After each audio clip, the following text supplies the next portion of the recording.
talking fantasy football wide receivers. It's draft season. You got to get the value. You're listening to the Fantasy Football Almanac Show with Sean and David G from Google Fantasy World. David, how you doing, my friend?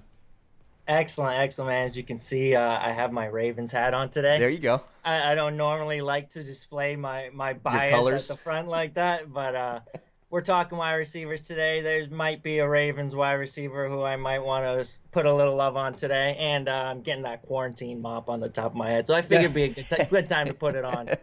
I think I know who that Ravens receiver you're talking about, and I'm very high on him as well, so I look forward to that. Before we get rolling here, a couple of housekeeping things. First of all, of course, everybody knows we're still kind of a new show. We really need your support. If you could give us a like and a subscribe, if you're on iTunes, certainly, and a 5-star review, that means the world to us. I know it only takes a couple seconds for you to do just a couple clicks with the old thumb there on your phone. If you could do that, that would really help us out. Also, I know it's fantasy football season. If you have not yet prepared for your draft, you can still get in on the Fantasy Football Almanac. It's available on Amazon. Click the link below. But yeah, man, we're going to be talking wide receiver today. Before I do so, I've been preparing for the NFL season, dude. And I noticed that I was on Bovada Sportsbook today, and they're doing simulated NFL games. And I looked at that, and I was just like, simulated NFL games. I don't know if that's something I really want to get into. And I was thinking about it because I'm a little hesitant to bet on the 2020 NFL season until I know kind of like how, this COVID policy and the quarantine stuff's going to affect it. And I look at the rosters, and I'm like, I did pretty well last season. Maybe I should get in on some of these 2019-2020 roster simulated games. Do you have any thoughts on that? Are you a bettor at all, David? I actually just started betting for the first time. I bought stock in DraftKings, so I figured if I'm going to own stock, I might as well start betting. But no, this is my first year. I put a few bets down. Nothing much. I put $25 into my account. I think that was the minimum you had to put. So yeah, and I'm definitely into it. And again, usually I participate in the big, conglomerate contests. I'm going to pump the brakes on that and just be a little bit more conservative this year. But I'm liking the idea of these simulated games, so I'll check that out. But anyway, let's get to wide receiver action here. So look, I have been starting. This is my mock draft season. I've been doing some mock drafts this week. And we talked about it on the show, man. I was like, maybe the idea is to try to sweep through wide receiver early and pick up some of these value running backs late. And so I did a couple of mock drafts under that scenario. Like, I'm not going to take a running back in the first 4 rounds. I'm just going to see what happens if I just take wide receiver, tight end, quarterback, and all that stuff. And I do like the value because, as we talked about last week, you can get Jordan Howard, you can get Mostert, you can get some guys late that I like. But then I did the other scenario this weekend, and I drafted, running back heavy, and I wanted to see what wide receivers slipped. And I'm like, there's a lot of good wide receivers slipping. I think this is a value year for running back and wide receiver, which I think is odd. I think we're starting to see some of that shift to tight end, like you like, David. I know the early tight ends, the early quarterback, and I'm just seeing a lot of guys fall. And I don't agree also, by the way, with the average draft position of a lot of these receivers. So let me, with all that said, let me throw it back to you, man. Like, why don't you hit me with one of the guys that you think is just like, how is this guy going this low? And you're snapping him up in your mock drafts in your leagues. Well, first I want to say that's a good point you made, because I had never really thought about that. But if you do think about it, there's like a big 6 quarterbacks this year. Yeah. We don't usually see 6 quarterbacks being like overdrafted. And you talk about the tight ends, we have at least 4 with Andrews and Ertz after Kittle, Kelsey, and some people might reach on Waller or someone else, but basically 4. So that's about 10 non-running backs and wide receivers that are going earlier, where maybe in a typical year we might have 5 to 8. Right. So yeah, I do think you are seeing running back and wide receiver values a little bit farther down in the draft.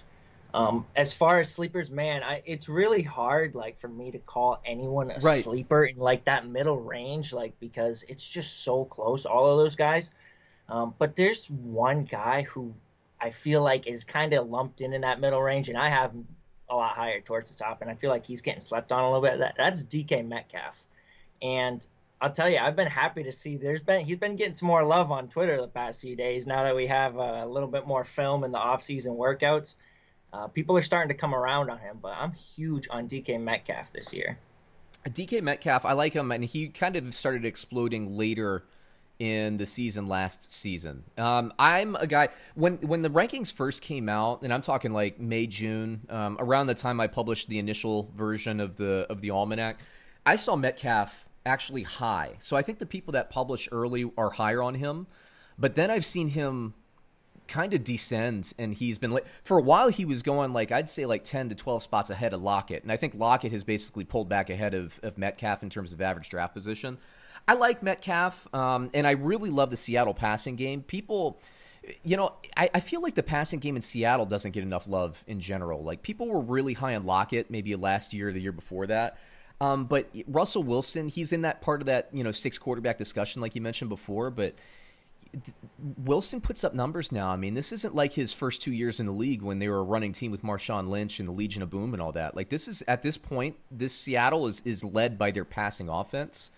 And they added Greg Olson to that tight end mix. I know, what's his name, Will Dissly. I like him in the red zone, but he gets hurt. Every 2 games he plays, he gets hurt and is out for the year. But yeah, I mean, Metcalf and Lockett, I think, are fantastic fantasy options. And they're being had. I have the average draft position on Fantasy Pros up. Metcalf is 20th wide receiver, 44th overall at this point, and Lockett is the 18th wide receiver. So interesting how things are going there. I'm going to hit you with one at the top of the draft. That Hold up. Not yet. We're not done with DK. Okay. You thought you were going to get off that easy, my friend? No. I've got a lot more love to pour on this guy.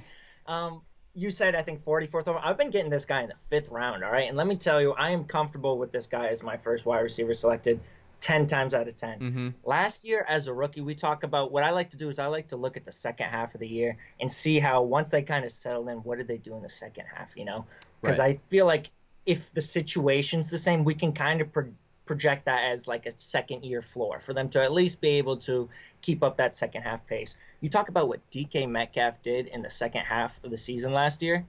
We'll talk about the last 10 games, which is the last 8 of the regular season and the 2 playoff games.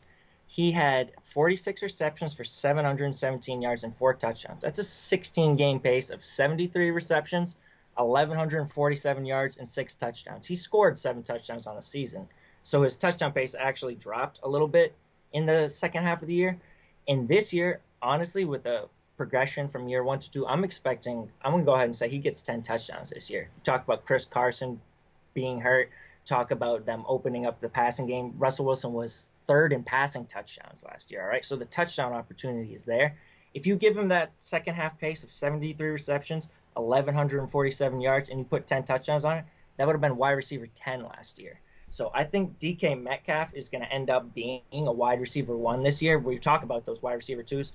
The ones who are going to make a difference out of that group are the ones who have that upside for 1, get into the end zone, and 2, put up the yards. He averaged over 15 yards per catch last year. Like, he's a perfect fit for Russell Wilson. They want to get the play action. He scrambles out of the pocket, gives the receivers time to open up downfield. Talk about DK Metcalf, 4.33 speed. We should be all in on this guy. He should not be going in the 5th round. Yeah, he was. All right, I think that's enough love. Yeah, I was going to say he was a freak coming out of the draft, and Seattle got him at value coming out of the NFL draft last year. I wonder because it took him a while to acclimate. He was raw. I mean, he was a raw wide receiver, so we knew that. But he definitely exceeded my expectations. And I'm never really high on impact rookie wide receivers to begin with, especially one that's had in the 3rd or 4th round, wherever he ended up dropping to. Although, like I said, that was too low. Last pick of the 2nd round. Oh, was it? He ended up in the 2nd. Yeah, but either way. By the time everyone was already sleeping. It was like, 12:30 in the morning at that time? Yeah, right. And just to talk about Seattle, too, not getting love, I'm looking at Bovada has them at plus 1,800 to win the Super Bowl. For reference, that's below Dallas, new head coach Dak Prescott, new offense in there. They have Seattle below Dallas, huh? Yeah, Seattle plus 1,800. Dallas is at plus 1,000, so there you go. And they always get a little uplift from their team, but also below New England. I know they got Belichick, but new quarterback. Tom Brady's gone. So as Seattle just doesn't get the love. They're a team that I always make money off of in betting, so I like that. But there you go. Let me hit you with a wide receiver, like I was going to say at the top of the draft, that I think is rated a little bit too low. I don't think we need to spend too much time because it's certainly not a sleeper, but in my mock draft, he was the 4th or 5th wide receiver taken, somewhere around there. Tyreek Hill, who to me is every bit the equal when healthy and when Patrick Mahomes is healthy as Michael Thomas. Michael Thomas is great. Don't get me wrong. He's a PPR nightmare. But Michael Thomas, I don't think he's ever gotten double-digit touchdowns, even in this offense. Tyreek Hill, paired with Patrick Mahomes, if they're healthy, I'm not saying, hey, draft Tyreek Hill over Michael Thomas, but I am saying draft him over Devontae Adams. I'm drafting him clearly over DeAndre Hopkins at this point. I feel like he's going a little bit too low, so I'm comfortable with him even in the second round, and you might even be able to nab him in some drafts in the third round. I think that's a steal. What do you think about that? You make a lot of good points. I mean, I don't know. I wouldn't put him on Michael Thomas's level personally, but he does have that ceiling that Michael Thomas doesn't have, where you talk about getting into the end zone multiple times, putting up 40, maybe in 50-point fantasy games. We just don't really see that from Michael Thomas as much. So the ceiling is definitely higher with Tyreek Hill. And the selling point is, I mean, Sammy Watkins, I just saw the other day, the guy's already strained something. It was like his hamstring or groin. Like, already, dude? It's not even the season yet. Like, I mean, Sammy Watkins is going to – how many games is he going to miss? We don't ask if he's going to miss games anymore. We ask how many.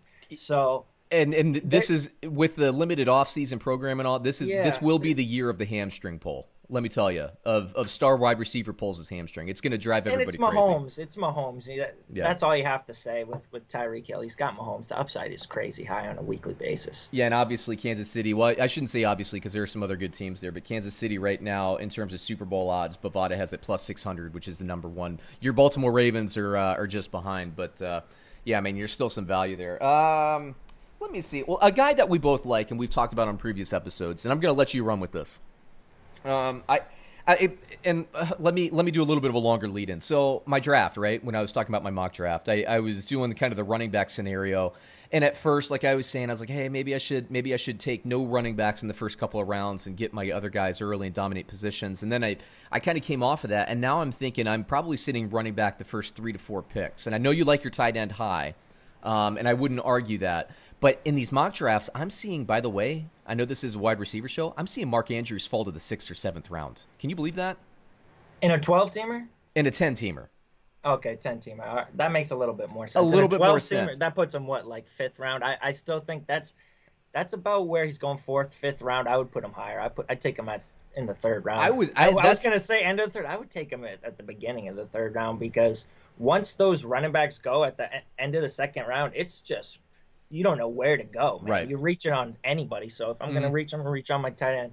Yep, I agree, and I was interested. And then Gronk is another guy I like this year who's going in sometimes in the 9th round and all that. So I'm personally taking a step back, although I agree with you on the tight end stuff. I'm thinking, man, if I get if I get running backs early, I'm seeing Aaron Jones go into the back half of the 2nd round, which I think is criminal. Guys that have proven value over time, I think it's crazy. So I'm looking at these guys in the middle of rounds, like guys that I can get 40 and later. I'm going to hit you with one. Currently, average draft position, number 57 overall. And I know you like this guy, DJ Chark. What do you think about DJ Chark? I do. I love DJ Chark. I'm a big Minshew believer. Yep. Anybody who's followed me knows I'm all in on Minshew. I think Minshew is a legit quarterback. And you look at the fit with Minshew, he's willing to throw the ball down the field. Chark is an athlete, man. This guy can go up and get it. He had low 4.3 speed at the combine. I mean, he was through the first half of the season. I believe he was a top 5 fantasy wide receiver. He had that injury in the second half, slowed down a little bit. But again, this is a guy going to his 3rd year. You're talking about Jacksonville. Nobody's projecting this team to be winning. Their defense is not exactly in great shape. It's going to be game script. Minshew to Chark, I think there's a lot of opportunity. They don't have a lot of other established weapons in the passing game. D.D. Westbrook probably is a mediocre talent at this point. We can say he's above average at best. Laviska Shenault, I like, again, a rookie. There's a chance. There's no Tyler Eifert at tight end. There's a chance DJ Chark has a monster year, finishes again as a wide receiver 1, like he was in the first half of the year. Yeah, talk about nobody really giving Jacksonville a shot. Bovada has them at plus 20,000 in the Super Bowl. I think they're clearly probably the worst team in the AFC South at this point. But look, you got, again, we're talking about the Fantasy Football Almanac, offensive systems and all that stuff. You got Jay Gruden coming in there.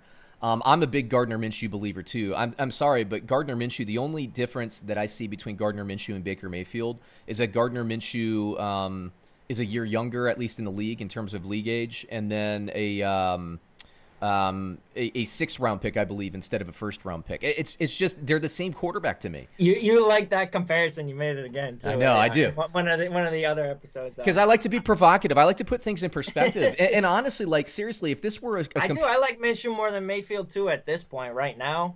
I don't know if I can try. I think Mayfield was sabotaged a little bit by the my gosh, staff. He was. And I'm not down on Minshew or on Mayfield. And I know it's easy to get down on Mayfield because of, he's kind of a polarizing guy. I don't mind all that. And I agree. I think Freddie Kitchens is way too small for the moment, way too small for that job, and really kind of screwed the pooch there. But what I'm saying is, like, if this were Madden, right? Like, you don't really know the guys, but let's say it's the simulated draft in Madden. You see a guy. I mean, they're the same quarterback. You could put Gardner Minshew to me in a Cleveland Browns uniform, and I would not know the difference, and vice versa. I really wouldn't. And so, and Gardner Minshew gives you some running yards, but again, this is a wide receiver show. And what I really like about Minshew, like you said, is he can chuck the ball. He'll take the shot. It's kind of like what we saw with Roethlisberger and Antonio Brown. Of course, not to that level at this point, but like, hey, I trust this guy. I'm going to throw it, and I'm going to give him a chance. And DJ Chark has the athletic skill to make that happen. Not all quarterbacks can do it. What have we been talking about with Derek Carr for years is that he doesn't do that, right? He never took those shots with Amari Cooper. When he had them there. He didn't even take shots to Amari Cooper when Amari Cooper didn't have a player on him for like 10 or 15 yards. Gardner Minshew, easy. I like Derek Carr, all right? So I like him too, but I'm saying, like, I like him too, but there's that mentality, right? He's clearly conservative. And Minshew's a slinger, man. I love it. And that's great for wide receivers. And I look at Jay Gruden again coming over and the influence of this team, and I think, why can't DJ Chark and Gardner Minshew be what was Andy Dalton and AJ Green, 6-7 years ago? Why can't it? There's no reason other than people just don't like Jacksonville because they're perceived to be the worst team in the AFC South. I think there's a lot of value there. You're talking about 57 in a 10-team league. That's the 5th round, and a 12-teamer. That's the 5th round, somewhere around there. I think he's clearly going to be at least a wide receiver too. I think that's his floor this year. And another guy too who's going a little bit before him, but I think they're similar, especially in like quarterback chemistry, quarterback to wide receiver chemistry. Cortland Sutton's going a little bit later than I thought he'd be going at this point. I like the value there, especially you talk about the back half of the season once Drew Lock got in there, the stats he put up. What do you think about Cortland Sutton, David?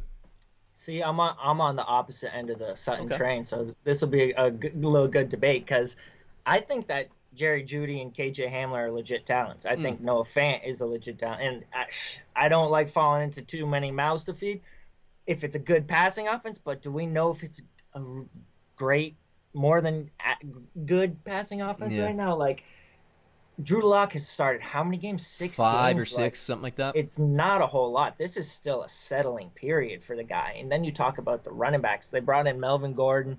They have Phillip Lindsay. They haven't traded Royce Freeman. Like, this team, last year they passed to the running backs a lot. They're going to run the ball a lot. I believe Mike Munchak is the offensive coordinator who has a history of wanting to establish the run. So I'm worried that they're going to try and protect Drew Lock. And it'll be a good thing for real life, but I'm not sure it's going to translate to a monster year in redraft for Cortland Sutton, especially when you talk about just everything going on with the second-year quarterback, hasn't made a lot of starts, the COVID situation. I just see it maybe coming together towards the end of the season, but I don't see it happening throughout the whole year. And I have a lot of other guys in Sutton's range, like I said, Metcalf, that I'd rather fall in love with.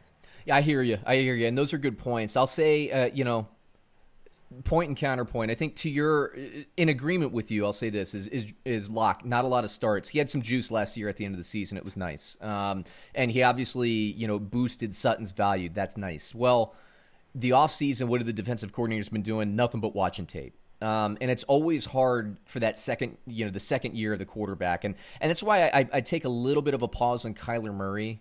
And I think Murray will be just fine, but you're talking about putting him into that echelon. Is he going to be like Lamar Jackson? There are reasons Lamar Jackson spiked last year, and I don't think that they're going to apply necessarily to Kyler Murray, right? Sutton, Murray, these second-year quarterbacks, defensive coordinators have a plan to attack them, And with this limited offseason, there hasn't been really growth there. So I think Sutton, or I think, like you said, it's going to be a little bit harder sledding for Drew Lock. But another point to that is that he's going to have to chuck the ball at some point, because I think Denver's going to have a kind of a tough start. And I think they're going to take shots. And I think if he's going to go to the well, that well is going to be Sutton. But I think, the worried about the other wide receivers there, the rookies, I think that's a very valid point. Fant, I'm not sure about. I think he's a solid talent, but he's a little streaky as a player. Like, I was a lot higher on him last year. I'm pausing and waiting for value this year because I think there are other tight ends. But that's a good one. Why don't you hit me with one? I brought up the last couple here. Why don't you hit me with one that we haven't talked about yet? Well, the range we're talking about right now, it's kind of like that wide receiver 2 range. And I feel like there are a couple guys who should be included in that conversation who really just are getting left out of it and kind of considered as a wide receiver 3s. And the first one is Brandon Cooks. You talked about Kyler Murray getting DeAndre Hopkins. That vacated spot is, I don't know how many targets Hopkins had off the top of my head. It was a significant amount last year. Talk about Will Fuller. He has missed games in all 4 of his years. Like, he's not exactly, a beacon of health. Yeah, I know. Then you talk about Brandon Cooks himself. He's been a good player. He had 5 straight 1,000-yard seasons before last year. Last year's a blip on the radar, and that's kind of blinding us, giving us that recency bias. But you talk about those 5 straight seasons with 1,000 yards. 2 of them were in his first year with a new team. In 2017 with New England, his first year with them, he had 65 receptions, 1,082 yards, 7 touchdowns. In 2018, first year with the Rams, 80 receptions, 1,204 yards, 5 touchdowns. Like, Deshaun Watson's going to have to pass to somebody. I don't trust Will Fuller to stay healthy. Randall Cobb is a fringe, marginal talent at this point. The tight ends, I don't see any of them dominating or commanding any sort of targets. You talk about Jordan Thomas, Jordan Akins, Kahale Warring. People love Kahale Warring on Twitter. That guy, he's raw. I don't think he's played a game in the NFL. Like, these tight ends are not going to command targets. Deshaun Watson's still a very good 4,000-yard quarterback. Brandon Cooks is looking at another 1,000-yard season. So I think he's a massive value. You can get him as your 3rd wide receiver. I think he's going to, by the time the season starts going, you're going to be happy with him as your 2nd wide receiver. And Hopkins, I do have the totals here. It's 150 targets are vacated. Yeah, it's a significant amount. That is significant. And, you talk about Fuller, and I think he's another interesting guy. People who've read my guide know that I love Fuller in this offense. But like you said, I mean, the guy can't stay on the field. I think I made the comment in the book that, like, I think his hamstrings are made of raw spaghetti. I mean, every time he goes out there, the thing snaps. And it's unfortunate because when he's in the lineup and when he's healthy, Deshaun Watson chucks you're talking about quarterbacks that chuck the ball, and I say that lovingly, by the way, quarterbacks that chuck the ball downfield, because that means fantasy points. He throws easily 3 to 4 deep shots to Will Fuller each game. I mean, they take shots. And what that does, it does a couple things. First of all, obviously, it gives you some super home run potential with Will Fuller. Now, it's a giant risk. When he's in the lineup, he's going to get those deep shots. Is he going to be in the lineup? That's the risk. But let me jump in there real quick, because I think you bring up a really good point, because even if Will Fuller stays healthy, that doesn't have to be bad for Brandon Cooks. No, yeah. Will Fuller is not exactly demanding heavy targets. He's a downfield threat. So that gets the attention from fantasy perspective, but there's still going to be target volume for Brandon Cooks. Will Fuller, even in the seasons he's played 14 games, 10 games, 11 games, he's never cleared 50 receptions. So he's more of a yardage guy and a touchdown guy. It's going to leave a lot of receptions and targets for Brandon Cooks, even if he stays healthy for 16 games. Completely agree with you, and it's the antithesis of what I think is happening in Green Bay this year, where I thought Green Bay needed that over-the-top receiver, because like you said, is Will Fuller, if he's getting those deep targets, what does that do? It draws the safety over to that side of the field, and it gives you attention 25 yards and deeper in the field. That lets Brandon Cooks on the other side kind of work on one-on-one coverage, run those outs, run those post routes and everything. It's actually going to help him. And frankly, he's not DeAndre Hopkins, so he's going to need a little bit of that help. But when Fuller's out there, that really adds a layer. So I like Cooks. And by the way, the spot that Cooks vacated in the Rams, talk about a freebie, a free wide receiver that could be a bottom flex for you all season long. is Reynolds. He's not being drafted. If you've already had your draft, just put him on your watch list right now because nobody's going to pick him up. He's being completely ignored because people don't really know who he is. But he's a guy in recent seasons that when Cook has gone down, I bought him in daily fantasy, and I bought him in, I picked him up on waivers, and I just put him right into the flex, and he always got me receptions and yards. Didn't get me a ton of touchdowns. Those usually went to Kupp and Woods, but he'll have value for you, and this is the year where you're probably going to need to find some waiver value, so keep him on the line as well. I think Reynolds and Van Jefferson both have potential kind of as like that fail-safe if the whole Tyler Higbee-centric offense doesn't come together like the Higbee believers would like to believe, and it kind of is that 3 wide receiver offense we've always been used to. Right. I think both of them got potential. We've seen it from Reynolds in the past. Van Jefferson, they spent a second-round pick on him. I mean, you have to give any second-round pick in an offense that led the league in passing attempts a pretty significant ceiling, I would say. So they both have potential, and I think both deserve to be on the end of rosters in deeper leagues. You know, speaking of Higbee, slight tangent here. Why is everybody ignoring the fact that he broke out when Gerald Everett was injured? And that Gerald Everett... It's a polarizing topic. I put together a long thread on Twitter. But but I don't see anybody, I think people are ignoring it. Higbee's all right, but Gerald Everett, you can make the argument that Gerald Everett is the bigger factor in this offense when both are healthy. And Gerald Everett produces when Higbee's out too. I don't see it. It's too much risk for me. The Rams, by the way, I'm looking at Bovada. They're at plus 6,000. We were talking about Houston before. Houston actually has better odds, can you believe it, to win the Super Bowl according to Bovada at 4,500, plus 4,500 compared to the Rams at plus 6,000. The Rams were just there 2 years ago, for crying out loud. Wild. That's good. Yeah. Let's see here. Let me get you another one that I think could be a wide receiver one. And he's being had in the 70s. Tyler Boyd. What do you think about the Bengals passing game? Joe Burrow coming in there as a rookie. Tyler Boyd, A.J. Green should be back. I do think Boyd is the wide receiver one in that offense. Now, are you staying away, or are you buying? Are you buying late? What do you think, David? I am so conflicted on the Bengals offense, man. My gut reaction is just to think of all the rookie quarterbacks who just have needed time to settle in. You don't see fantasy production from rookie quarterbacks being all that great almost ever. And you look at Cincinnati Bengals, their coaching staff didn't give me a whole lot of hope last year with the way they managed that team. They basically took the same team that was there from the year before and ran it into the ground. So Zach Taylor gets a lot of love from some people. He does. Which it's I can understand coming from McVay, being a young, bright mind if he's well-spoken, but I'm not sure I'm ready to believe in him yet. He could be a good coach. We'll see. And anybody who's on Twitter, you see these stats all the time about wide receivers who just do not produce with rookie quarterbacks. It's rare. You talk about since 2000, there's only been a few of them to finish in the top 24 wide receivers. That's the wide receiver ones for rookie quarterbacks. We don't even know if A.J. Green stays healthy, if Tyler Boyd is the wide receiver one. But then I kind of look at the fact that offense is going to need to pass. They're going to want to pass. They have 4 good wide receivers. I think I'm thinking Joe Burrow could have a better season than I would give him credit for. So if there's a guy to be good, it could be Tyler Boyd. I'm not investing in him, though.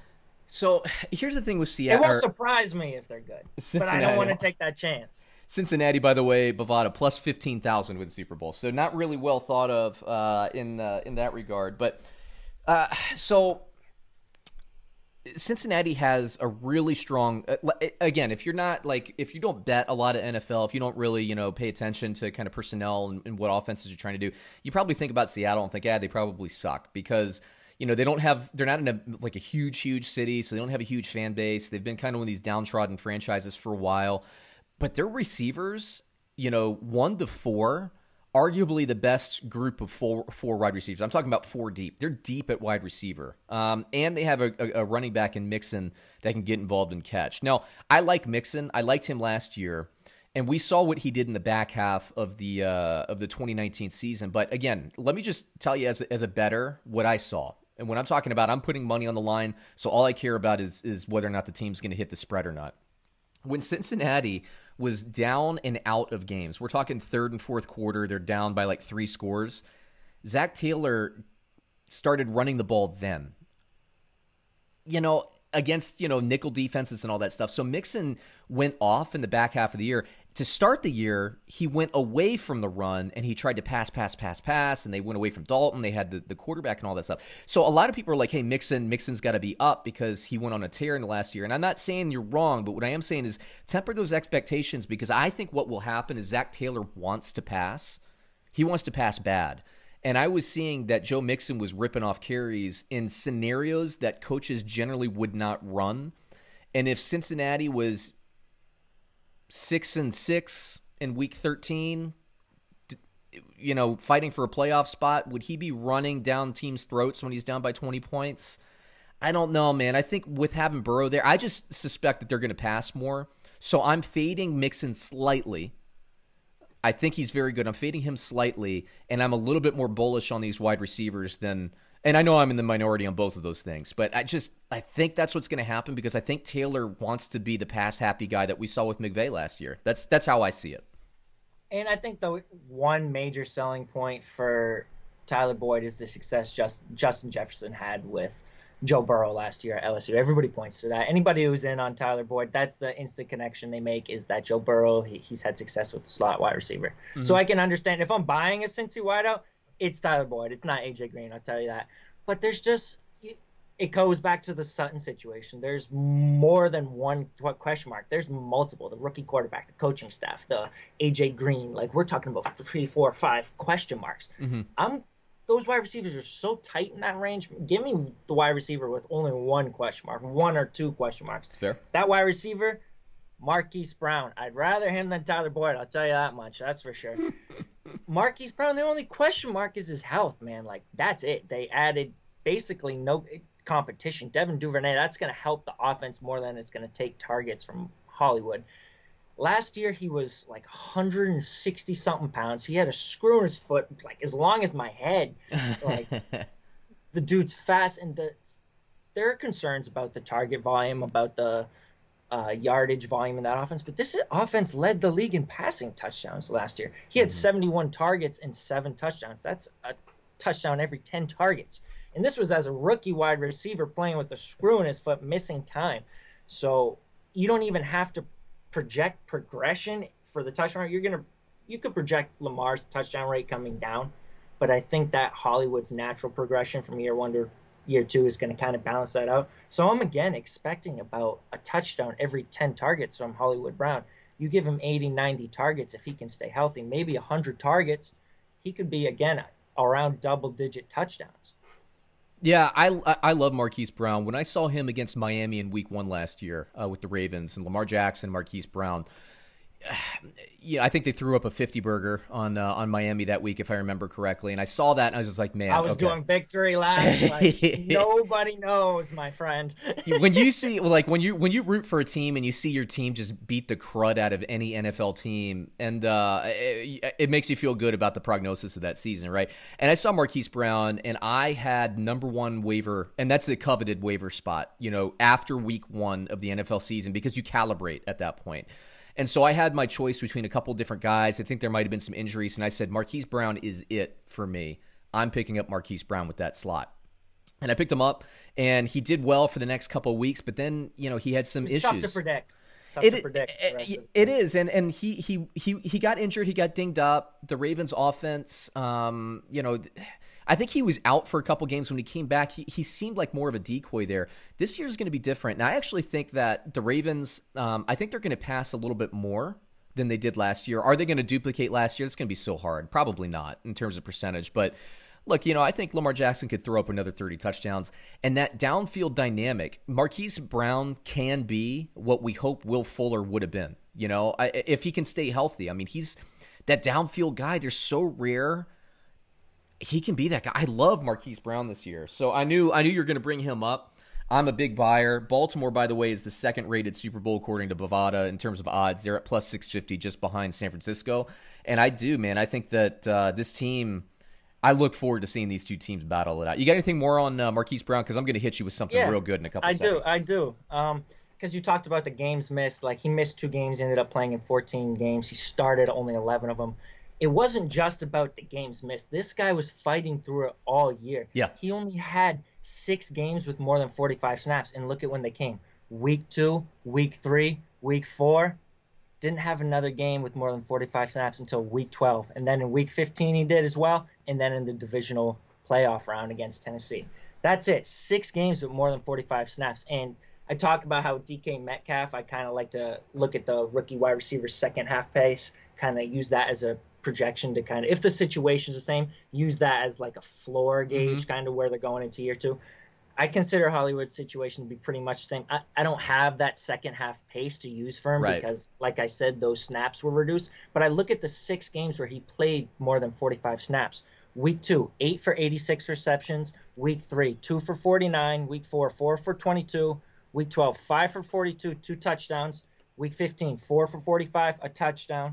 Division, 7 for 126. That's 30 for 370 and 3 touchdowns in six games with more than 45 snaps. That's a 16-game pace of 80 receptions, 968 yards, 8 touchdowns. So when he was on the field, he was a productive wide receiver. He was looking like an 80 reception, 1,000-yard, near double-digit touchdown receiver. The problem was he wasn't on the field. When he was on the field, he wasn't seeing a high snap count. So if you project health, that's all you have to project Marquis Brown here. You don't have to project crazy target per game increase. You don't have to project anything crazy happening to the touchdown rate, even if it goes down a little. You just have to project health with this guy, and he's going to end up being a massive value as your third wide receiver. Yep. So we're getting a little long on the tooth of the show, so I'm going to limit myself to 3 more players. But you can bring some stuff up. Now, I'm going to hit you with scenario. I'm going to do you a little quiz right now, okay? Uh-oh. I'm going to give you – I know this is going to be so obscure that I'm doing this more for the audience's benefit than anything else. I'm going to give you stats for a wide receiver 1 and a wide receiver 2, and I'm going to ask you to give me the team, okay, from the wide receiver 1, wide receiver 2, okay? So this is going to be a very obscure question, and again, I'm doing this more for the audience's benefit, okay? So wide receiver 1, who's currently, by the way, in average draft position, being taken around – the mid-third round, 25th, 26th overall, I guess beginning of the third round for 12-team leagues. Okay, last season, 16 games, 116 targets, and the money, right? The points here, 65 receptions, 1,190 yards, 11 touchdowns, right? Would you consider those to be about wide receiver 1 numbers, yeah? Yeah, I would say so. Okay, so I'm going to give you the wide receiver 2 here, currently being drafted below 100 in the leagues. 13 games last season, 91 targets compared to the 116 in 16 games. He had 62 receptions compared to wide receiver 1, 65 receptions, again, in 3 more games played. 779 yards, 9 touchdowns compared to the wide receiver 1's 11 touchdowns in 2019. Do you know the team I'm talking about here, the passing situation? I have no idea. 11 and 9 touchdowns for 2 wide receivers. How do I not know this team? And let me tell you that it's a high-scoring team. It's got to be. High-scoring team. I'll give you another clue before I tell you the answer. This team that produced 11 touchdowns for the wide receiver 1 and 9 touchdowns for the wide receiver 2, 9 touchdowns, by the way, in 13 games, they lost their starting quarterback halfway through the season, and they were playing with a third-string quarterback for the rest of the year and still produced those numbers. Detroit. Marvin Jones is going past 100 right now, when if he had played a full 16 games, or at least half the season with a third-string quarterback, would have given you over 10 touchdowns, would have led the team more than Kenny Golladay in receptions, and he's going 80 picks below Golladay. What I say in my guide is this is the value pick of the year. You're getting wide receiver 2 numbers, assuming Stafford can stay healthy, in like the 9th round. I love this pick. He's a guy that I'm even splurging on and taking a round or 2 early just so I don't miss out on him in that value late in the draft. I love Golladay. Don't get me wrong. I love Golladay, and I'd be comfortable taking Golladay, in the 3rd or 4th round. I'd be fine with that.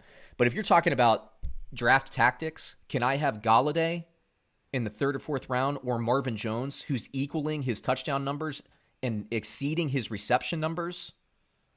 I'm sorry, I take Marvin Jones. If I had the pick, if I knew I could get Marvin Jones in the 7th or 8th round, which, by the way, you can in every draft, I'm buying that and snapping that up all day and feeling very good about it. What do you think? I like that little game you did there. I mean, I was like, what team are we talking about? He had 9 touchdowns in how many games? 13. 13 games. That's pretty good. Yeah, Marvin Jones, he's getting a lot of sleeper love. I would call him probably the sleeper wide receiver of the year, honestly, based on the Twitter gauge. That's for sure.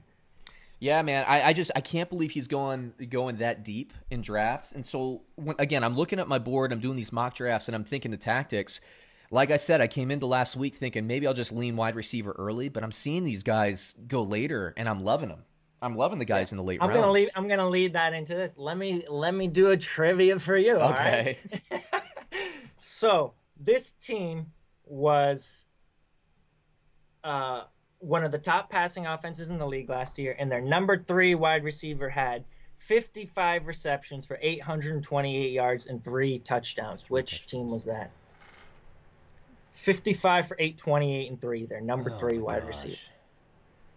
Oh, and they were a top passing team. They're in the lower half of the United States. The lower half of the United States. I'm turning around. I'm looking at my helmet. Cowboys. If you're seeing me, that would be the Dallas Cowboys. No kidding. Randall Cobb last year, as the number 3 wide receiver, had 55 receptions, 828 yards, and 3 touchdowns.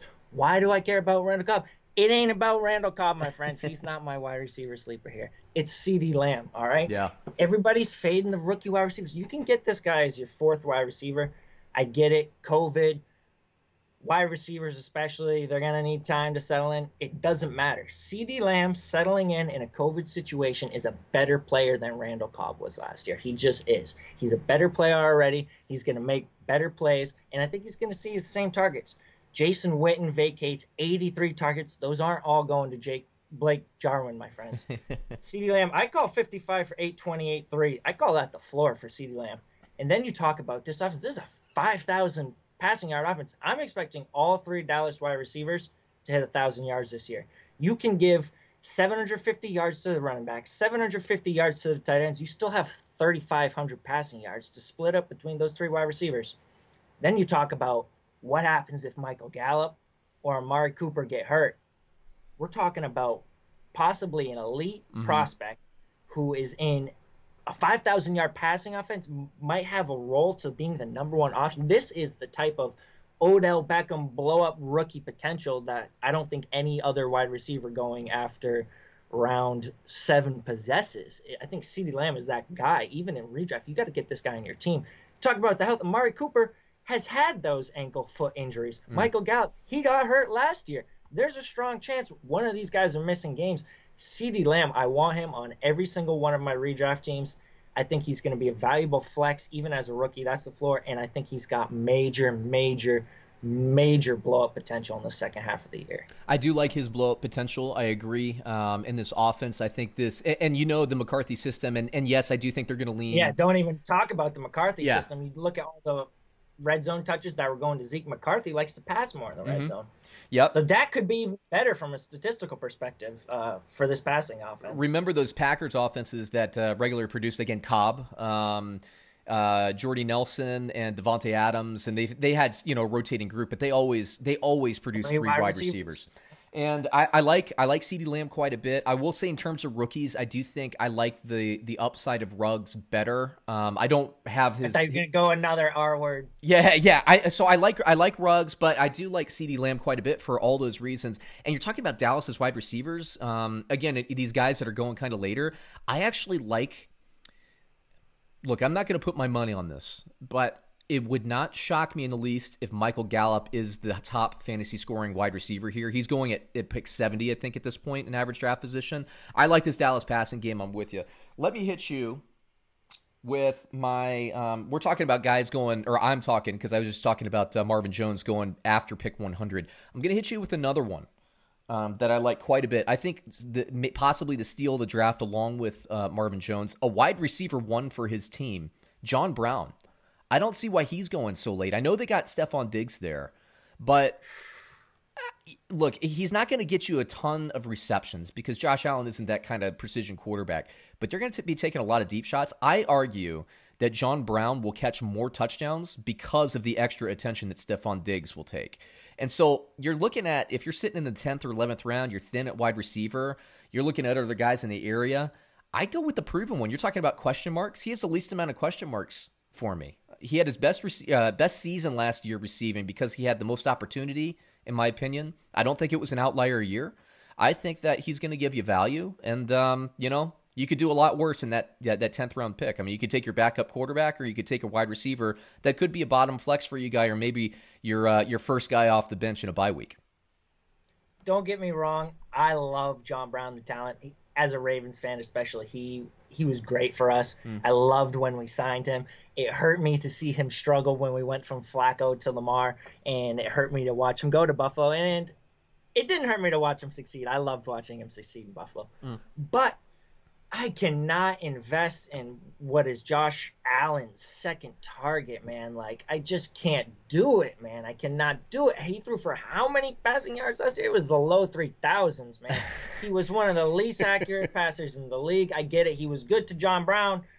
I want higher upside. And a guy I'd rather go with, you said Ruggs. I was hoping we were going to go Rager, because I'm again looking at these rookie wideouts. Everyone's fading them. Dude, this is the year to target them because they're going so late. They're going so late. Free, and the upside is just huge. Jalen Rager, talk about number one. He is the number one wide receiver on his team. I don't care that he's rookie. He's already the number one.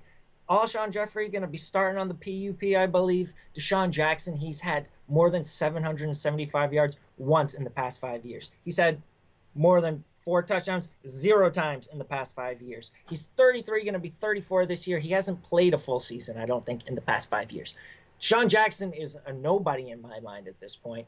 Alshon Jeffrey is a nobody in my mind.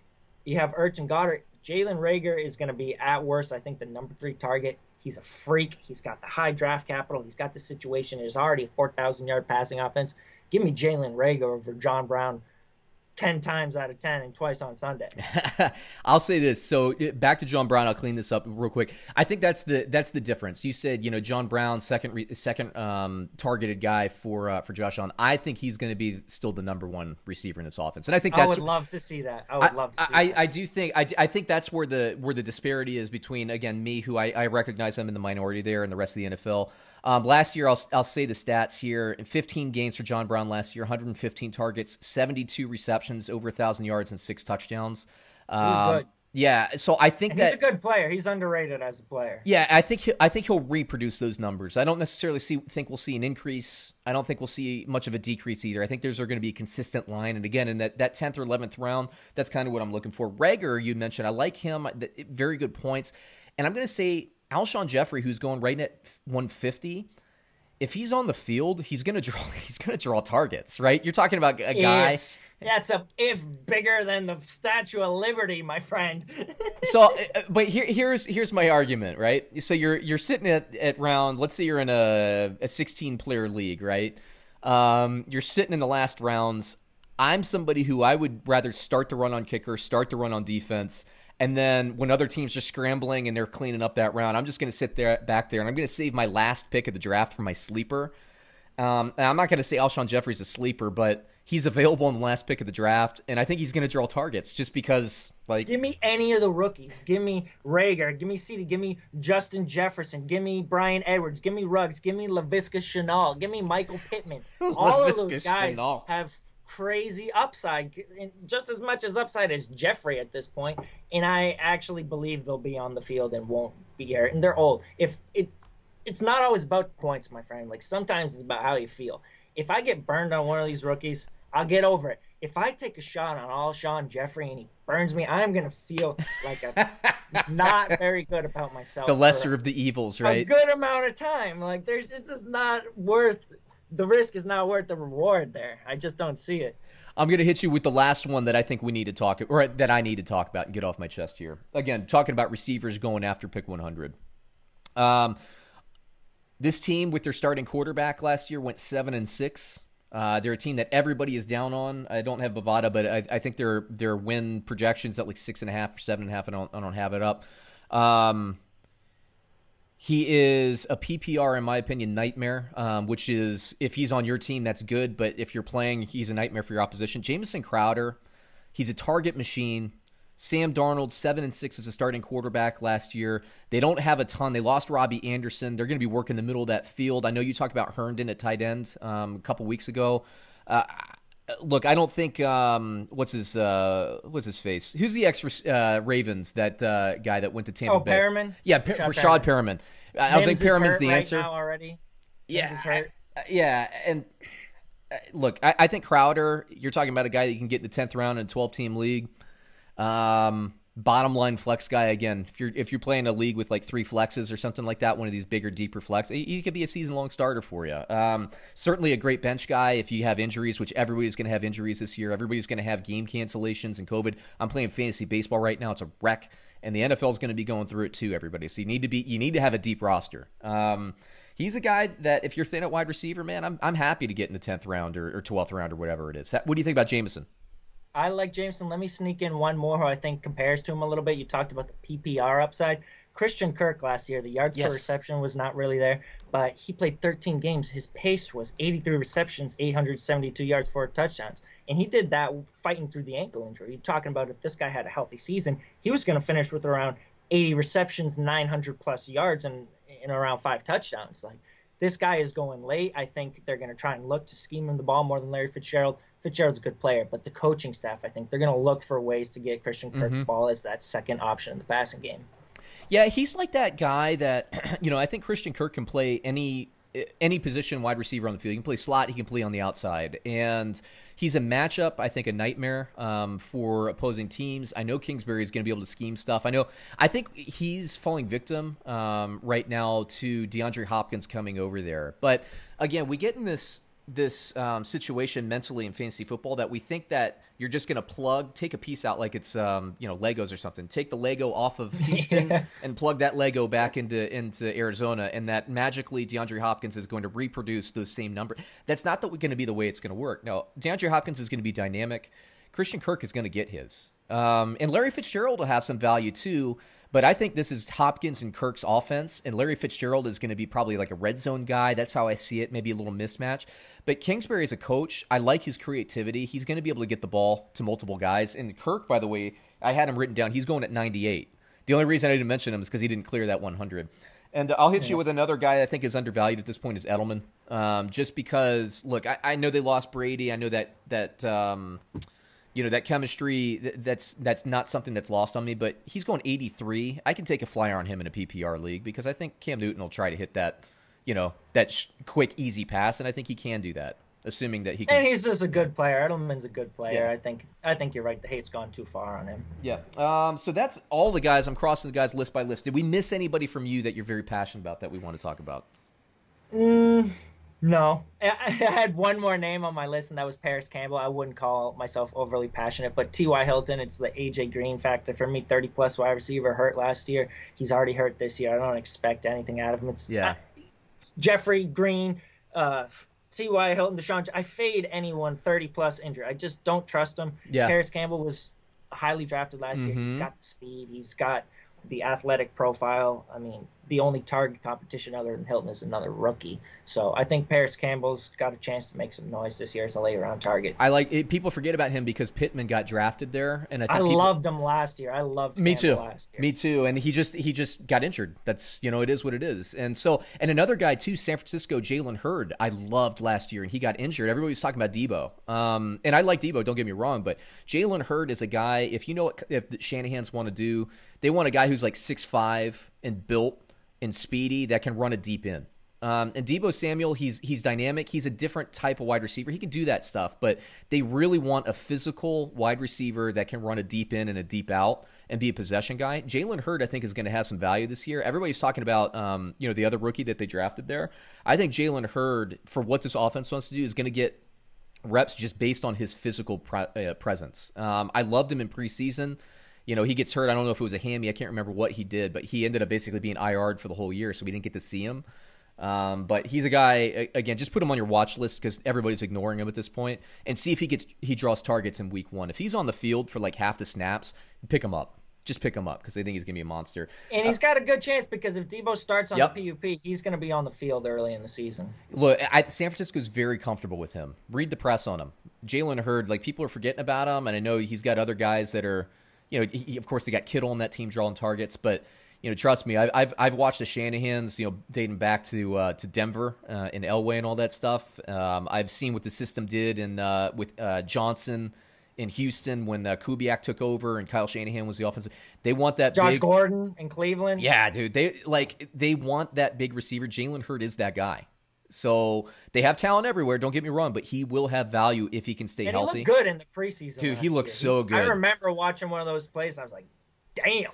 Yeah, I actually liked him as a prospect more than I liked Debo. And I liked Debo Samuel just fine. But I'm telling you, he's going to be a better version of what Pierre Garçon was in the RG3 Washington year and during Pierre Garçon's Peyton Manning years. He's going to be free. He's free. He's at the end of the year. He's free. So put him on your watch list. Wait until he draws some targets in a game. Just pay attention to his stat line. Once he gets like 7 targets and 4 receptions, just pick him up and put him on your bench because he's only going to get better from there. But there you go. I've said my piece, David. I've said my piece.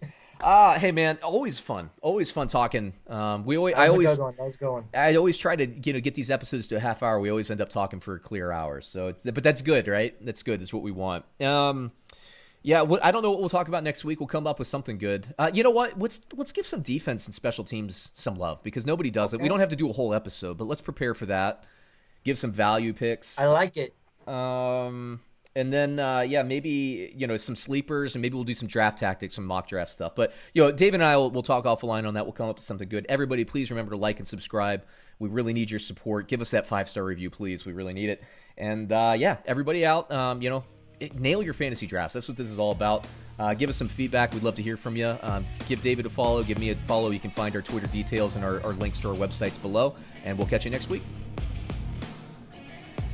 Awesome, brother. That was a good one. Yeah, man.